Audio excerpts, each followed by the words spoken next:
Ay, ang ganda naman ng doktora. Ang ganda naman ng doktora ko. Paano naman? Doktor, ang Yun ang pogi talaga. ng dok ko. Dok! Kumusta? I miss you, Dok! Ang Ganito pogi. ka.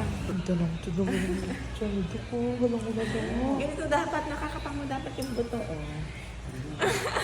I miss you, Doc. Mas effective talaga Ang dito. gagawin natin dito. Ano daw sa kanya, yun dyan. Ewan ko sa kanya. Ito, ang problema dito kasi pag nilive ko natin ito, pabalik din ito. Oo, tapos gano'n din lifestyle. Kasi ang problema, live ko rin siya, papayat. Yung lamon mo, same. Mas malaki ka pa pagbalik. Una-una, baguhin yung lifestyle na. Yo. Meron kasi tayong ini-inject dyan para yung lifestyle mo, bumaba yung appetite mo, yung cravings mo mawala, kasi metabolism mo bumilis. Ngayon, pwede natin siyang gawin na gano'n. Kaya natin papayatin mo kasi payat ni AJ Rabal eh. Pwede ko siyang injection ngayon. Tapos, ang mangyayari, babalik ka dito every week. Oh. Para mapatunayan mo lang yan, magtimbang ka. Tapos, pag timbang mo gano'n, makikita natin yan, magugulat. Pero, ang gagawin mo din, huwag mong kapusuhin din. Ibig sabihin, bawal yung alak. Hindi pa ako nabigyan ng Soft drinks. O bawal ang matamis. Kasi yun talaga yung solusyon eh. Hindi talaga yung, eto eh. Hindi. Kasi kahit gawin niya, babalik niya kung gano'n pa rin lifestyle. Oo, same lang yan. Hindi lahat ng binabagay sa tao yan.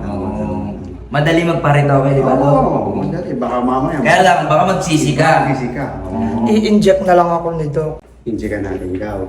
Kumuha ka ng picture mo. Siyempre sarili mo, picture mo. Nakaganon. Tapos nakagilid, pati ko. Picture mo siya, tapos picture mo rin yung timbangan niya. Nakaganon, picture mo. Ako kasi kontento na ako sa sarili ko galing yung sa Suway ko. Pero syempre, si Ate Tinay na lang.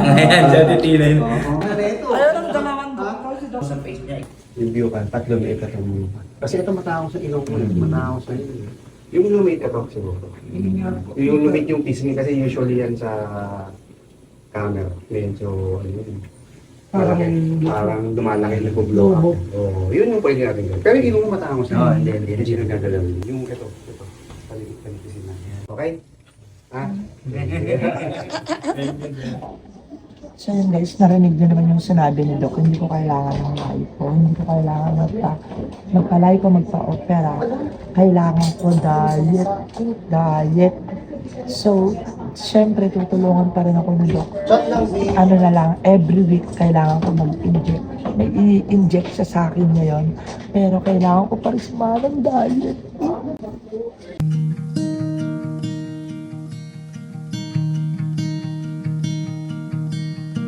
I remember when I saw your face from afar.